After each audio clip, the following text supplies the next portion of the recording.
Shir in Lekutei Siches. We are learning volume 13, Chelek Yud Gimel, the first Sicha for Pashas Korach. This is the Sicha on a Rashi. In order to understand the Rashi and the Postik which it addresses, we need to backtrack and look at the background of the Posuk. The Parsha, at least half of it, deals with the rebellion of Korach against Moshe and Aharon. His argument that Moshe Rabbeinu seized power for himself and his family, and that Aaron HaKohen was wrongfully appointed as Kohen Gadol. He accused Moshe of nepotism. And he didn't just accuse, but he raised a revolt against Moshe and Aaron. So Moshe Rabbeinu first tries to appease Korach, who appeared on the scene together with three co-conspirators, Doson, Aviram, and Oin, son of Peles, all three from the tribe of Reuben. And Moshe Rabbeinu said to Korach, Hashem chose you of the tribe of Levy above all the other tribes. You are those who serve him in the Mishkan. Is that not enough for you? Must you also reach for kahuna? But they weren't mollified, and they pressed on with their demands. So Moshe Rabbeinu said, okay, we're going to have a test. Take the 250 heads of the tribes whom you have gathered in order to protest against me, against Moshe. Let each one take a pan with coals. Each one of them will put incense, ketores, on the coals and offer it up before Hashem. Whoever Hashem chooses, he is the Holy One. So that test would take place the next morning. In the interim, Moshe Rabbeinu sent for Doson and Aviram. Oin ben Peles had pulled out by that time. He sent for Doson and Aviram in order to make peace, and he asked them to come to talk to him, to Moshe, but they refused to come, and they answered with great chutzpah, is it not enough for you, Moshe Rabbeinu, that you took us out of a land flowing with milk and honey, namely Egypt, to die in the desert? Is that not enough for you? Must you lord it over us on top of that, too? So, Moshe Rabbeinu is extremely upset, and he tells Korach and his people to perform the test. But while all this is going on, Korach goes around to the entire congregation, raising more and more people to join him in his revolt against Moshe. Finally, a large crowd assembles outside the Mishkan, together with the 250 who are about to offer the ketores in the morning, and suddenly Hashem appears. And that is where our postuk comes in right after Shlishi. Hashem speaks to Moshe and to Aaron, saying, separate yourself from this wicked congregation, and I will destroy them in a moment. So Moshe and Aaron fall upon their faces in supplication, and they say to Hashem, and here's the postuk which Rashi addresses. Kael, God, Elekei Haruchos L'chol Bosor, who's the God of, now this is what Rashi is about, but I'll translate it simply. You're the God of the spirits of all flesh. Ho'ish echad yecheto, will one man sin Ba'al kol oedo tikstoy, and you will be wroth, you'll be angry with the entire congregation. That's the posuk. Now there are two Rashis on this posuk. The first one on the words Kel Elekei Horuchois. God, the God of spirits. So Rashi explains it, not spirits, but Yodeya Machashovois. You know a person's thoughts. Ein midoscha kimidas boser vodom. Your way is not like the way of flesh and blood. Melech boser vodom shesorcholov miktas medino. A mortal, a human king, against whom a part of his country or province acted badly. The word sorcho actually means a foul smell, and it's used in the sense of bad behavior. So, a human king against whom some of the populace acted badly, they didn't respect him. He doesn't know who the sinner is. Therefore, because he doesn't know, kishu koyes, when he is angry at their behavior, nifra mikulam, he penalizes, punishes all of them. Avolato, but you Rebbeinu Shalom, lefonecho, before you, gluyos kol hamachshovois, all of a person's thoughts are open to you. V'yodeya ato miachoite, and you know who is this sinner. That's the Rashi. Now, looking at it simply, it would appear that what Rashi is out to explain is that we should not misunderstand Elekei Harucha is the God of spirits in the sense of neshomos, the life force of a person, rather in the sense of thoughts. Ruach does mean thought, as we find in the previous parasha in Shlach, where it says that all the spies came back from Eretz Yisrael with a bad report, except for Kolev, who spoke in praise of the land and in praise of Moshe Rabbeinu, and urged the people to go forward to conquer the land, that it's a very good land. Now, when Hashem talks to Moshe about Kolev, he says that the other spies were punished on the spot.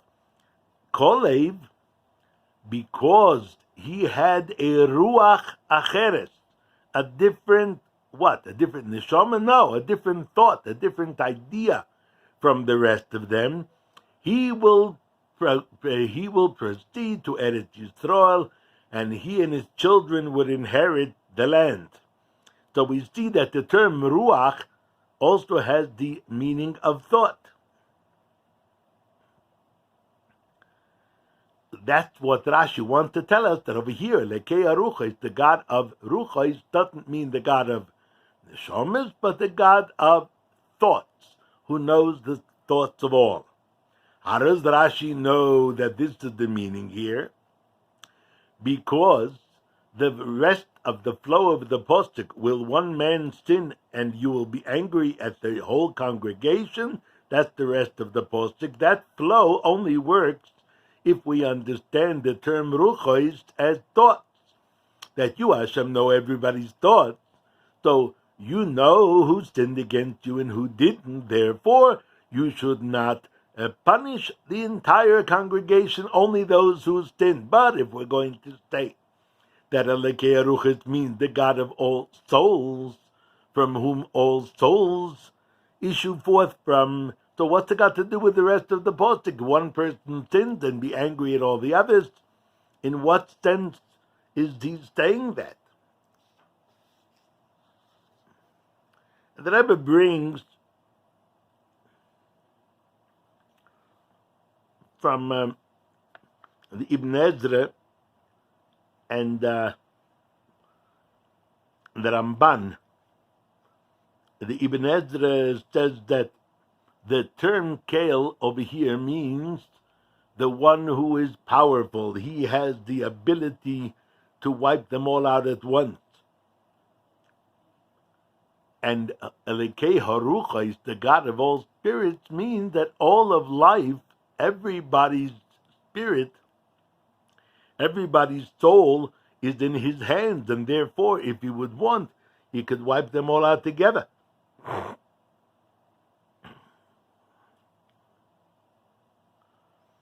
The Ramban goes into the question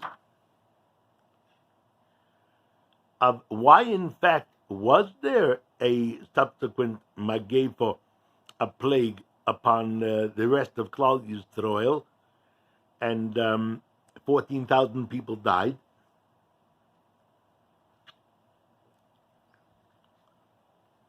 And the Ramban explains that the fact that the rest of the people went along with Korach's argument, and they suspected Moshe Rabbeinu of that nepotism which Korach accused them of, that made them a maharer achar rabbi, one who questions, one who doubts his own Rebbe. And for that reason, they're like maharer achar Ashkina, those who question and doubt the Eibishter himself, and who they're people who ignore the words of a Novi, which is Moshe Rabbeinu. So the chayiv misa b'yedei shamayim, not at the hand of a court, of a human court, but the chayiv misa at the hand of shamayim, in heavenly court. So Moshe and Aaron wanted to protect the people, saying that it was Korach who caused the whole thing, who incited them all, so he alone should die, in order to publicize and to inform to the public that this is his punishment. And the Ramban continues that this is generally the way people who want to protect others do. They want to minimize the gravity of their sin and thereby minimize their punishment.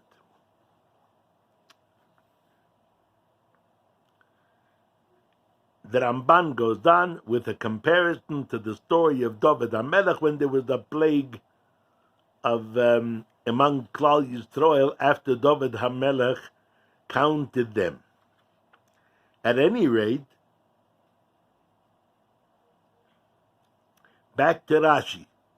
The Rashi seems to disagree with this first comment of the Ebenezer that I quoted, and with the Ramban as well, and he says that what Hashem knows is that the thought of all the people, and in their thought, the only one who thought rebelliously was Korach, and not the rest of the people. The rest of the people were just tagging along. So this is the Rashi's pshat. Now that's also why Rashi continues that your Hashem's way is not like the way of a human king. You know who is the one who sinned, meaning that according to his pirush, that Hashem knows the thoughts of people, so Hashem knows who is really sinful in his thought and intended to rebel. And that Rashi brings that because that proves his pirush, that the meaning of ruchos is thoughts. Now the Rebbe has 5 questions on this Rashi. Number 1, why is it necessary to explain this idea that Hashem knows the thoughts of people and therefore he should punish only those who are actually sinful? Why does he need the moshel? What does that moshel add in understanding and clarifying why Hashem should punish only the sinner? Secondly, if in fact the moshel does add some understanding of it, for which reason Rashi brings it, so why doesn't Rashi bring that same argument earlier in the story of Avraham Avinu, who was pleading for the people of Sodom when Hashem said that the wickedness of Sodom had come before him and he was going to destroy the city. So Avram Avinu said, "Rebbeinu Shalom, there are tzaddikim there. Will you destroy the wicked and the righteous together? Will the righteous suffer because of the wicked?" So that's where Rashi should have brought the moshel, saying that Hashem is unlike a human king. A human king punishes collectively, but Hashem knows exactly who sinned and who doesn't. He knows everyone's mind, and therefore he doesn't punish collectively. Why does Rashi wait with that moshel until Parshas Korach, when he could have said it earlier in Chumash Bereshis, in Parshas Vayera, in the story of Sdoim? Third of all, even a human king, he wouldn't just go out and punish collectively. He would appoint courts to investigate, to judge and to try, and to discover who really was the sinner and who rebelled against him and who didn't. Let's say it was impossible to get to the bottom of who it was through investigation, but an upright king still wouldn't just punish everybody collectively. So why is there an assumption that a human king would punish everybody? The fourth question is the diuk. As I said before when quoting Rashi, the moshel is of a king shesorcha olov miktas medina, against whom part of the populace, sorcha, again, sorcha has to do with a foul smell, and it means a behavior which is foul. So that's the word Rashi starts with, that some of the populace, sorcha olov, acted badly, but he finishes with, you Hashem know who is not the stoireach, the one who acted badly, but the choite, the sinner. Why does he switch phrases or the term midstream? Finally, Rashi says that a human king doesn't know who is the sinner in this singular.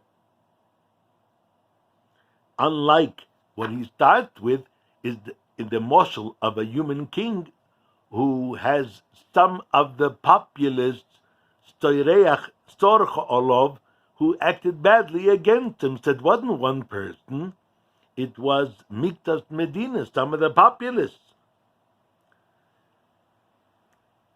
So those are the first questions on the 5 questions on the first Rashi. Now we'll move on. The second Rashi on the posuk.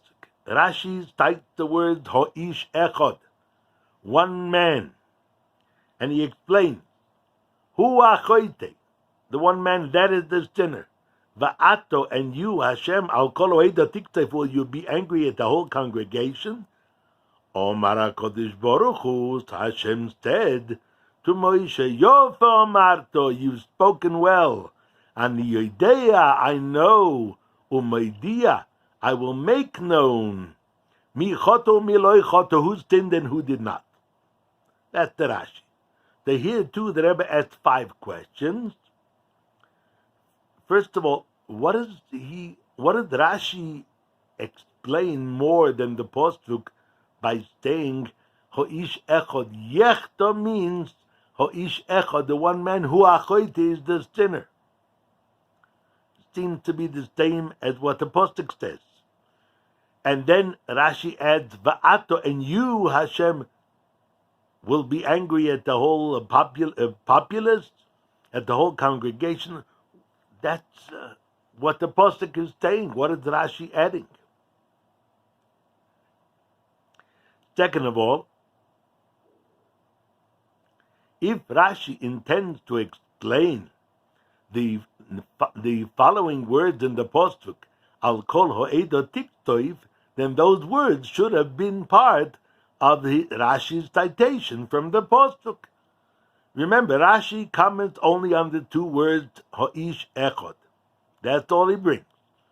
But in fact, he's explaining the rest of the postuk. So why doesn't he bring those words in his citation? Remember the Rebbe's rule that Rashi brings from the postuk exactly what it's going to explain, no less and no more. Thirdly, what does Rashi mean by adding that Hashem said to Moshe, Yofa Marta, you've spoken well, I know and I will make known who sinned. What's the point of that? Even more, as the response to Moshe Rabbeinu, Hashem said, all of you go away from the congregation, from the dwelling of Korach and Doson and Aviram. In other words, all three of them are deserving of punishment. So Hashem is not agreeing with Moshe Rabbeinu. Moshe Rabbeinu is saying, Ho'ish echod yachtarid, one person who sinned, and Hashem is saying, no, it's these three, Korach, Doson, Aviram. So how can you say, Yofa Amarta, you've spoken well?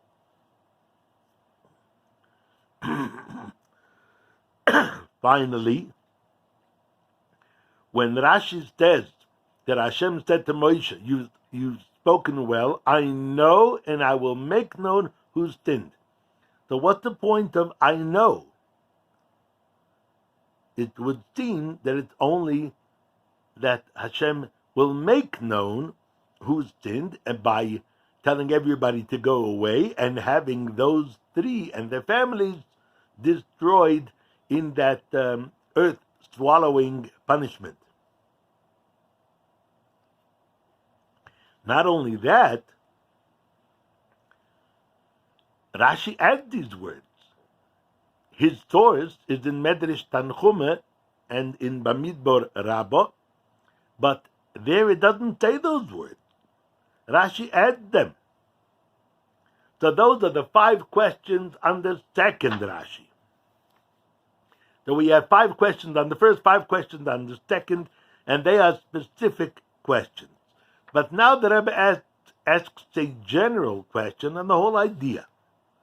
We find before that there are a whole lot of people who rose up against Moshe. There were 250 people, and Moshe spoke to Korach and his whole band, and he rebuked them, Ato b'chol adotcho, you Korach and your whole band.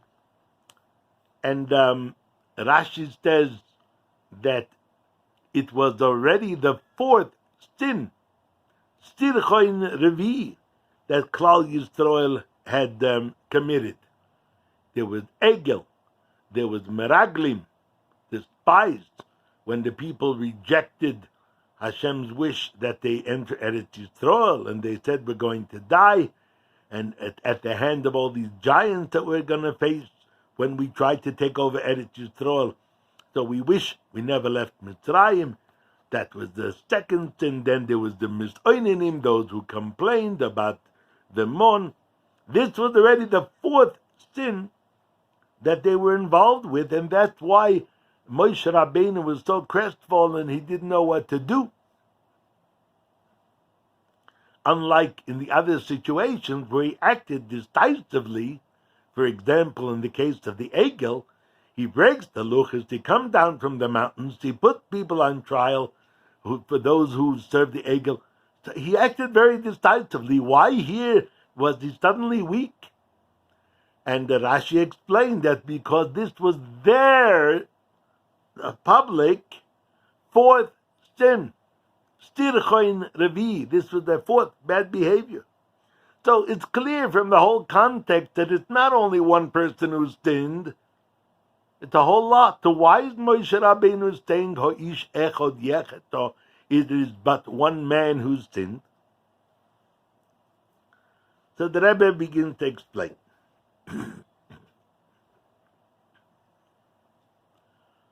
There's a difference between Korach or Tzorchu or Stirchoin, which, as I explained before, means a bad behavior, a foul behavior, versus a chet, sin. Korach was the sinner. The other people were swept along with his promises and his blandishments and his enticements, his seduction that he promised them power or kahuna, priesthood. Korach was behind the whole thing. So, in fact, Rashi brought before that there seems to be a disproportionate number of people from the tribe of Reuben involved in this rebellion. Why was it? So Rashi explains that because the tribe of Reuben camped right next to the family of Korach, so it was Korach who schlepped them along, who dragged them along into this rebellion. So again, their behavior was wrong. It was a foul behavior, but you can't call him the sinner. Who is the sinner? One person. Not that Moshe Rabbeinu wants to exonerate everybody for going along with Korach. You can't be exempt from guilt just because it was someone else who talked you into doing the Avera. You have to be strong and firm in your mind, and you have to believe in Hashem and in His prophets, so you won't be swept along by someone else's arguments. But nevertheless, the people weren't the ones who felt that Moshe Rabbeinu was doing something wrong and that he wasn't carrying out Hashem's wishes, he was acting out of nepotism. That was just one person, Korach. That's why Rashi brings the morsel, that it's a morsel to a melech, shesorchol of mixtas medino. A part of the populace acted badly against him. He wants to emphasize that their behavior was foul, disgusting to the king. But not that they intended to rebel against him, especially not that they rebelled in such a way that they would deserve to die as a punishment. But from the fact that a part of the population acted badly against the king, so that it would make sense that there's someone who incites them and led them to this behavior.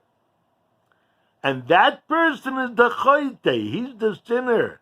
He's the one who's actually rebelling against the king. And that's why Rashi says that when part of the population acts badly against the king doesn't know who is the choite, who is the sinner, in the singular. Not who are the sinners, they're not all sinners. But there must be a sinner here who incites everybody else to act badly against the king.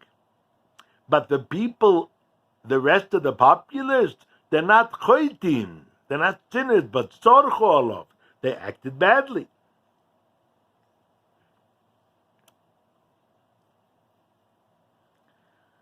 So the king, who doesn't know who is the sinner and who just acted badly, so he punishes them all. Because, after all, everybody acted disrespectfully toward the king. It's not that they're all innocent except for this one sinner. They all acted badly. So they're deserving of punishment, but he punished them collectively and equally without distinguishing between the one sinner and the rest who merely acted in a way of sorchu. But you, Hashem, you know everybody's thoughts. You know who intended to rebel against you and who was just dragged into it by some promises or some arguments of the sinner. So would you be angry at the entire populace? You're not like a human king. And Rashi puts these arguments of Moshe Rabbeinu, he fits them into the words of the pasuk in the second Rashi. Ho'ish echod yecheto, the one person who hachoite, he is the actual sinner, not storcho alov. And Va'ato, you Hashem, who is different from the flesh and blood king. Al kolo edo tiksoif, will you be angry at the whole population? This is not what Rashi is adding. Rashi is just citing the words of the Pasuk. Remember, before the question was that if Rashi is explaining the words of the Pasuk further, why doesn't he bring them in his Dibra Maschel, in his citation at the beginning of the Pirush? No, Rashi is explaining Moshe Rabbeinu's argument with the words of the Pasuk. The Rebbe proves his point. The Rebbe is very careful about the language of Rashi, and he looks at the printed editions, and the Rebbe argued that very often printers or editors corrupted the text of Rashi. Some of them thought they're being helpful, they're explaining, but in the process they actually messed up the intention of Rashi's explanation. So, for example, they made, in many prints, they made an extra Dibra Maschel, an extra piece of Rashi on the words, Al kolo edo tiktoi va'ato, and you, Hashem, Al kolo edo tiktoi. So the Rebbe, that's wrong, and he shows that in the very first two prints, printed in the 1400s, and also in manuscript editions of Rashi, which preceded the time of the printing press, the Rebbe would look through many of these different editions of Rashi, and he shows that in all of them, these early editions, it's all one piece of Rashi. So what's Rashi doing? He's using the words of the Pasuk to explain Moshe Rabbeinu's argument. So that's what Moshe argued. So now we understand why he brought the moshel. In the moshel we have the distinction between those Sorchu Alav who acted badly, disrespectfully to the king, and those who rebelled the Choite. So Hashem knows who's who, unlike a human being, a human king who doesn't know who's who. Now, what does Hashem say in response? The end of this second Rashi. So Hashem answered, Yofe Omarto, you Moshe Rabbeinu have spoken well. What does it mean you have spoken well? You are correct to say that the sinner should not have the same punishment as everybody else, or everybody else should not be punished equally with the actual sinner, even though they behaved wrongly, but they should not meet the same end as the actual sinner. However, it's not like you, Moshe, say that you know it's one person who sinned. No. Ani yodeya, that's the language of Rashi. I, said Hashem, no, I know differently from you. You seem to know that it's only one person, Korach, who sinned. I know that it's Korach and Dasan and Aviram who sinned. They were actually instigators, co-instigators together with Korach. They weren't just dragged along. And therefore, separate yourself from Korach, Dasan, and Aviram, and they will die in the earthquake that followed, that swallowed them up in the earth. That is the explanation of the Rashi up to this point. Now the Rebbe turns to the lesson in Avodas Hashem, as the Rebbe often explained, that Rashi contains Yena Shel Torah, the wine of Torah, the pnimius of Torah, and part of that is the explanation of how to apply the events or ideas in the Pasuk, which Rashi explains. Based on his explanation, how do we apply it in Avodas Hashem of everybody? Says the Rebbe, we see in the Parsha that Moshe Rabbeinu sent to call Dasan and Aviram to talk things over with them. When did he send those messengers to call them? After they had spoken out against Moshe. Not only did they speak out against Moshe, but when Moshe Rabbeinu sent a messenger to call them, they answered with tremendous brazenness and chutzpah, "Is it not enough that you took us out of Egypt with such a wonderful country, that you're going to make us die in the desert, and you want to have power over us too?" So what a tremendous chutzpah. The Rebbe brings in a footnote from the Gemara in Moed Katan, which derives from here the way the Bezdin acts when they send a messenger of the court to summon someone to a din Torah, and that the person summoned, instead of coming, talks with chutzpah to the messenger of the court. So we learn from here that he's chayiv nido, he deserves excommunication. So this chutzpah of Dosan and Aviram toward Moshe Rabbeinu, when he sent a message to ask them to talk together peacefully, is at the height of chutzpah.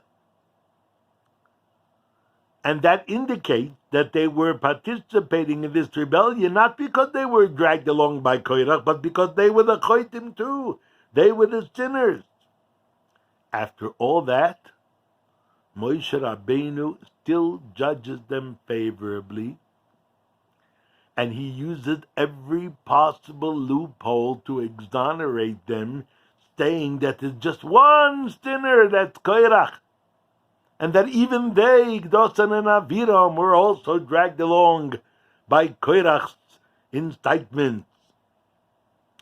That's the way Moshe Rabbeinu behaved.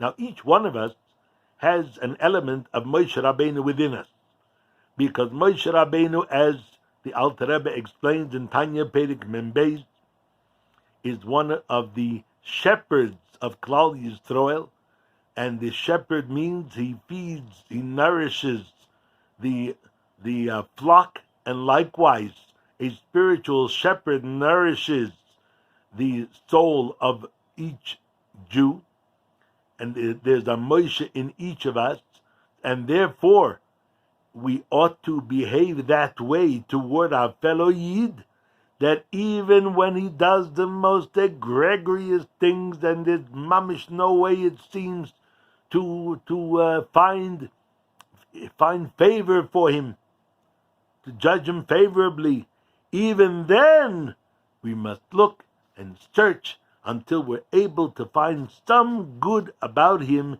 and then do everything that we can in order to restore him back to the good and straight path, to bring him to tshuva.